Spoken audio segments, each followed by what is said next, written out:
Je suis ravie de vous retrouver aujourd'hui dans une nouvelle vidéo. Aujourd'hui, on se retrouve dans mon bilan de mon troisième mois de grossesse, pardon.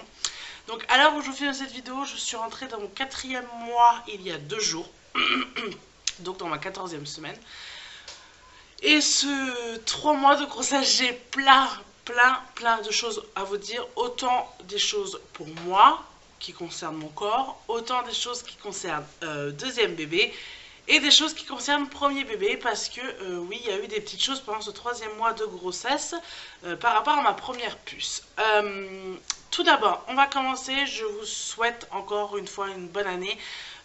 J'ai mis une petite vidéo sur ma chaîne YouTube, je vous incite à aller la voir, sinon je vous mettrai le petit i juste ici. Je vous souhaite une très bonne année, bonne santé surtout, beaucoup de choses qui vous réussissent, autant l'argent que le professionnel, que le privé, que voilà, que plein de choses vous arrivent de bon en 2017. Moi j'espère que 2017 va se passer très bien. Pour l'instant, ça commence plutôt mitigé. Bon, voilà, on va avoir un deuxième bébé en 2017, mais il y a plusieurs petites choses qui font dans le privé que ça va pas trop bien, mais je pense que ça va s'arranger avec la nouvelle année, du moins je l'espère. J'en profite que je suis toute seule, oui. Le papa et la puce sont partis se promener et moi j'ai 2 heures de libre et ça me fait du bien. J'avais envie de filmer. Au moment où je tourne cette vidéo, j'ai fait une pause entre le 1er janvier, donc aujourd'hui, et le 10 janvier à peu près. J'avais envie de filmer aujourd'hui parce que voilà, j'avais 2 heures off pour moi pour profiter un petit peu et ça m'avait un peu manqué là pendant une semaine de ne pas avoir filmé. Mais cette vidéo sera postée un peu plus tard bien sûr. Ça va me faire beaucoup de bien de profiter de mon chéri, surtout que lui il reprend le boulot. Profiter de ma puce, je la vois tous les jours hein, puisque c'est bien sûr c'est moi qui l'élève, mais profiter de mon chéri, profiter de nous trois, ça va nous faire du bien, enfin nous 3 et demi quand même maintenant. Donc voilà, bref, on va commencer avec le bilan grossesse parce que je pense que c'est la seule chose qui vous intéresse et pas mon étalage de vie. Hein. Donc, en ce troisième mois de grossesse, je ne sais plus, je vous avais laissé, pardon, je vous avais dans mon bilan premier et deuxième mois, je vous avais peut-être laissé à mon rendez-vous du 16 novembre, je ne sais plus. Je sais plus, je vous ai laissé. Bref, donc, ce mois de décembre, qui a résumé mon troisième mois de grossesse. On va parler d'abord pour moi. J'ai été très malade. Voilà pourquoi de beaucoup très parce que j'ai vraiment été très malade. J'ai eu beaucoup de nausées, de vomissements matinaux. Comment vous dire? J'en ai eu à un moment à un point de non-retour, j'en avais vraiment ras-le-bol. J'ai vraiment été. Je vomissais tous les matins, voire des fois 2 fois le matin. J'en pouvais plus, c'était une catastrophe puisque ça me fait exactement pour la première, comme pour ma première grossesse. Quand je vomis comme ça, quand je suis enceinte, et ben ça me fait plein de boutons en fait, sur le visage. Là, vous les voyez pas parce que j'en ai plus maintenant. Je n'ai pas vomi depuis quelques jours et ça fait du bien. Depuis que je suis passée dans mon quatrième mois en fait. Et j'avais plein de boutons. On aurait dit que j'avais une sorte de rubéole, je sais pas trop quoi. Bref, j'étais très malade, je vomissais tout le temps, j'étais barbouillée tout le temps, rien ne me faisait envie. C'était vraiment très dur ce troisième mois de grossesse, en plus des autres choses que je vais vous dire après. Mais c'était vraiment très dur pour ça. Physiquement, j'étais vraiment à bout. J'étais très fatiguée, très fatiguée. J'ai beaucoup vomi. Donc ça a été un troisième mois de grossesse un petit peu dur, un petit peu, ouais, vraiment un peu dur. Je suis vraiment arrivée à bout, là je vois, une semaine à peu près avant les fêtes, mon chéri été en vacances 2 jours avant Noël. Et quand il arrive en vacances, j'étais contente parce que franchement j'avais hâte qu'il prenne le relais avec notre puce, parce que les vomissements plus la fatigue plus un bébé, ça a été vraiment très dur. Donc voilà, pour moi je dirais que ce troisième mois résume avec fatigue et vomissement énormément.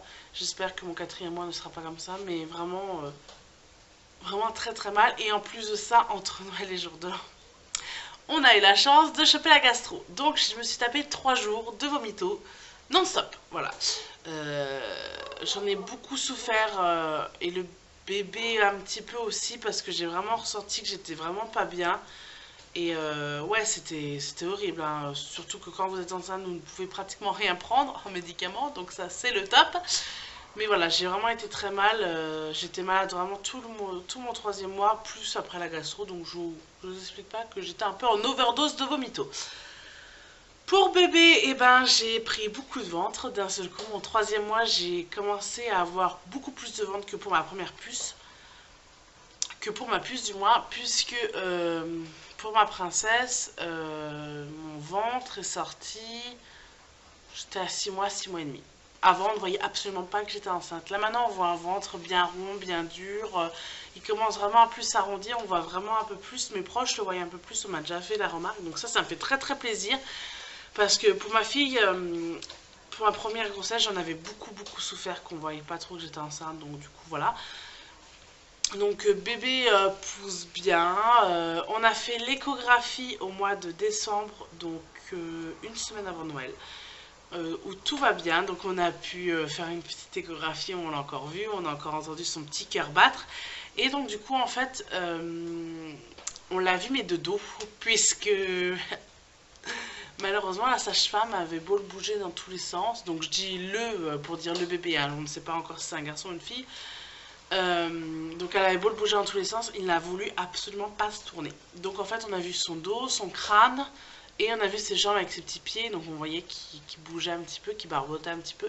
Mais on n'a absolument pas pu voir le sexe. Voilà, donc on était un petit peu déçus, mais bon, on s'était dit que c'était le 3e mois. Donc du coup, c'est pour ça que le 3 janvier, donc demain, quand vous voyez cette vidéo, non, quand moi je tourne cette vidéo, pas quand vous la verrez, le 3 janvier, elle m'a redonné rendez-vous pour refaire une échographie pour qu'on essaye de voir un petit peu plus bébé, puisqu'il aura plus grossi. Et donc du coup, essayer de voir le sexe du bébé, ça serait bien. Voilà. Donc l'échographie s'est super bien passée. On a fait bien sûr la déclaration à la cave. Donc ça c'est envoyé, c'est déjà fait, c'est déjà réglé.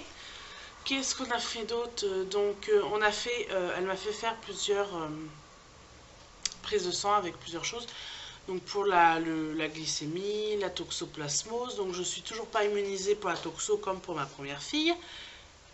Et elle nous a fait le test de la trisomie 21 et on a reçu le courrier il y a peu de temps, notre bébé n'a pas la trisomie 21.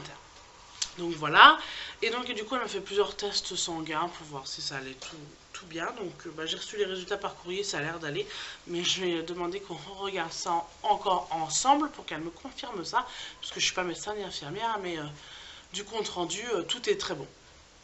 Voilà, sinon c'était tout pour ce rendez-vous-là. C'est tout ce qu'on a fait. Donc oui, on s'est donné rendez-vous le 3 janvier, donc voilà, demain pour nous. On a très hâte de revoir bébé. Je commence à sentir des... Pour ma puce, la première fois, j'avais senti comme des petites bulles à l'intérieur de mon ventre. Et là, j'ai senti beaucoup. C'est pour ça que je dis qu'il a entre guillemets souffert au moment où j'avais ma gastro, puisque à plusieurs reprises, je l'ai senti vraiment se tourner. J'ai senti quelque chose vraiment comme si ça tombait au fond de mon ventre. Et je sens par moments que ça bouge à l'intérieur, donc on ne voit absolument pas, hein. Mon chéri n'a encore pas senti son deuxième bébé. Mais à l'intérieur, je sens qu'il... Je ne veux pas vous dire que je sais où il est, comment il se positionne, hein. Je ne vous dis pas absolument pas ça. Mais je sens qu'à l'intérieur, ça bouge. Voilà. Par moment, plus ce soir quand je m'allonge au moment d'aller me coucher, je sens vraiment que ça tourne à l'intérieur. Donc voilà, je commence à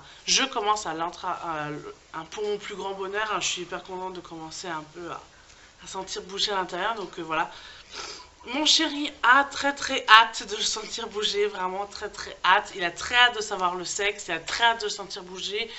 Voilà, pour que ça devienne un peu plus concret pour lui, parce que bien sûr il se rend compte, hein, qu'il va être père une deuxième fois, mais c'est un petit peu différent pour une femme et pour un homme, voilà, parce que on ressent pas la grossesse tous les deux pareil.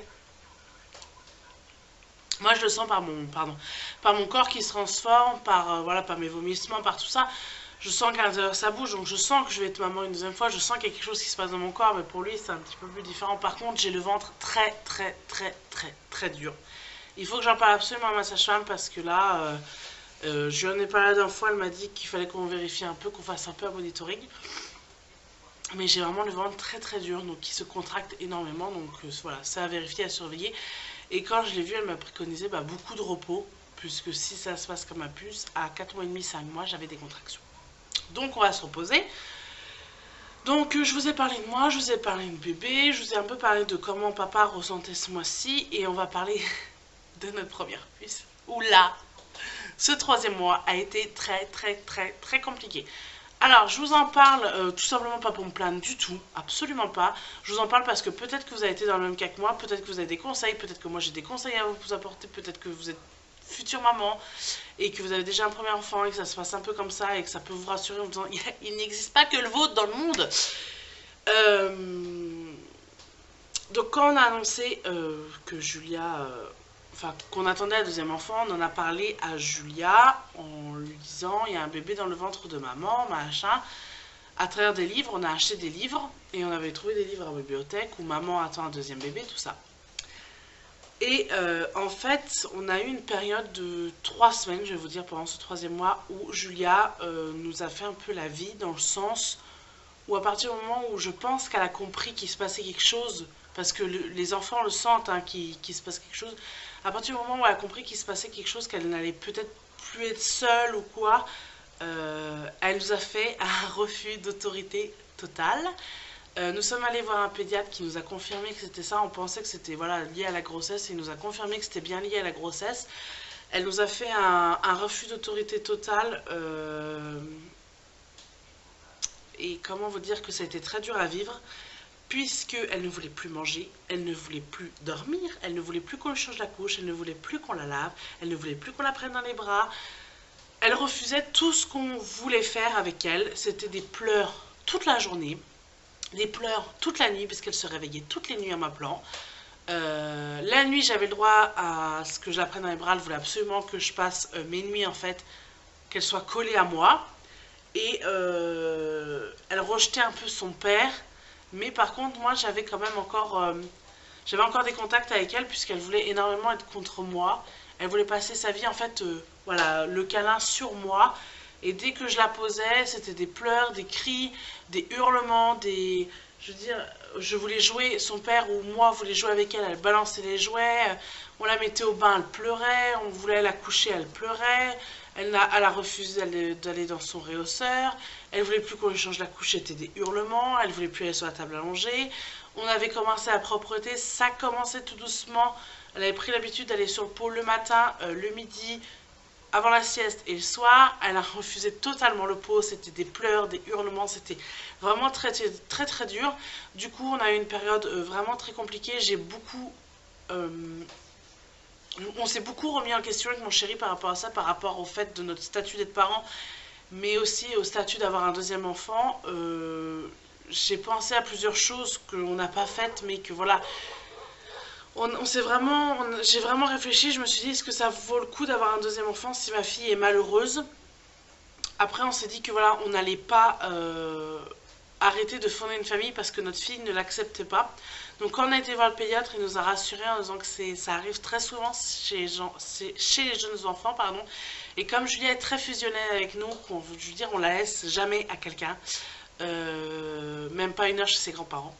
Voilà, donc comme on est très fusionné avec notre fille, elle a ressenti un changement et elle a eu une peur d'abandon. Donc je ne sais pas si vous avez été dans le même cas. Si c'est le cas, bah vous me comprenez. Si c'est pas le cas, bah vous pouvez peut-être pas comprendre, mais ça a été vraiment très difficile. J'ai beaucoup craqué, j'ai beaucoup pleuré. Vous avez eu beaucoup moins de vidéos à ce moment-là parce que je n'arrivais même pas à filmer. Je n'avais plus envie de rien. Je ne voulais même plus qu'on sorte. On sortait pratiquement, je veux dire, tous les jours avec Julien, on essaye de faire un petit peu une balade ou d'aller dans le jardin jouer ou quoi. J'avais même plus envie de sortir avec ma fille. J'avais envie de rester enfermée. C'était vraiment une sorte de période vraiment très difficile. Elle m'en a vraiment fait beaucoup. Enfin, elle nous a vraiment fait beaucoup baver.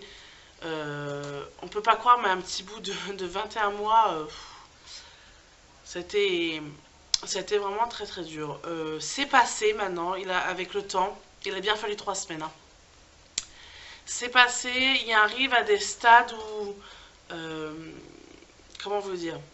Là on commence tout doucement, je rentre dans mon 4e mois, on va commencer tout doucement à préparer sa nouvelle chambre et à préparer la chambre de bébé parce qu'à partir du moment où on va savoir son sexe, on va complètement faire la chambre et là je pense que ça va être difficile, mais il arrive où il y a des jours où elle est encore très dure, où il y a des jours où elle m'en veut entre guillemets, où je ne peux pas l'approcher, et il y a des jours où au contraire elle ne veut que moi et elle rejette son père. C'est un petit peu c'est un petit peu difficile, mais voilà, elle nous a fait un refus d'autorité par rapport à la grossesse parce que bien sûr elle sentait qu'il y avait un changement, elle avait la peur de l'abandonner, donc on l'a rassurée un maximum. Le pédiatre nous a conseillé de beaucoup lui parler, nous a conseillé des livres pour lui montrer, voilà, et de la faire participer un maximum quand on va commencer la chambre et à l'arrivée de bébé.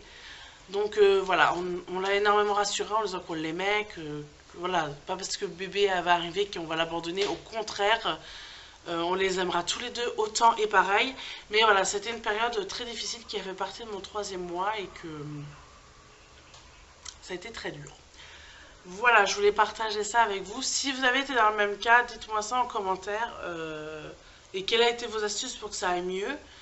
Et puis bah, si vous voulez des petites astuces là-dessus, j'ai pas grand chose à vous donner. Je vous dis à part rassurer votre enfant et prendre votre mal en patience. Malheureusement, voilà. Après, il y a des choses qu'elle ne voulait pas faire. Je veux dire, on a arrêté le pot temporairement. C'est la seule chose sur laquelle on a cédé, puisque bah, les repas, on l'a forcé à prendre ses repas. En fait, on était tout le temps dans le conflit entre elle et nous, puisqu'on l'a forcé à prendre ses repas, on l'a forcé à lui changer la couche, et on l'a forcé à lui faire prendre son bain. Malgré qu'elle ne voulait pas, c'était des pleurs, des hurlements, des crises. Mais on a continué et on a persévéré, et je vous dis que ça n'a pas été facile tous les jours. On a craqué plus d'une fois avec mon compagnon. Moi j'ai beaucoup... Lui il a craqué qu'une fois, mais moi j'ai beaucoup craqué. Ça m'arrivait en plein repas de partir, de sortir dehors et de pleurer parce que j'en pouvais plus. Elle me mettait à bout. Toute la journée c'était des pleurs, toute la journée c'était des conflits, toute la journée c'était des cris, des hurlements, des crises pour tout. C'était vraiment très dur. Et je vous dirais, si ça vous arrive, de vous armer beaucoup de patience. Je vous souhaite énormément de courage parce que cette période-là, je l'ai vraiment très mal vécue. Je faisais même en sorte, j'avais tellement peur qu'elle ressente le bébé que je faisais en sorte, je m'interdisais d'y penser en fait. Et donc du coup, voilà, je m'interdisais de penser à ce bébé pour le bien-être de ma fille, voilà, tout simplement. Mais voilà, je vous conseille d'aller voir un pédiatre et de vous armer beaucoup de patience. C'en est tout pour cette vidéo, j'espère qu'elle vous aura plu. On va revenir un peu dans la joie de vivre, hein, mais voilà, c'était mon 3e mois de grossesse. Je suis actuellement dans le 4e, donc je tournerai bientôt le 4e. Et peut-être avec la révélation du sexe du bébé, on ne sait pas. Pour l'instant, on m'a posé la question pour les prénoms, si c'est une fille ou un garçon. On a déjà notre idée, c'est fixe, mais vous ne le saurez que le jour de la naissance. Voilà, on pense même faire la même chose pour nos proches, donc vous voyez. Donc voilà, en tout cas voilà. Donc j'espère que cette vidéo vous aura plu. Je vous fais de très gros bisous. N'hésitez pas aussi à me dire en commentaire, vous êtes nombreuses à être enceintes. On n'est pas tout à fait au même point tout ensemble, mais il y a pas mal, je pense qu'il y aura pas mal de petits bébés en 2017 en tout cas. J'espère que cette vidéo vous aura plu. Je vous fais de très gros bisous. Je vous fais plein de bisous et encore très bonne année. Bye bye.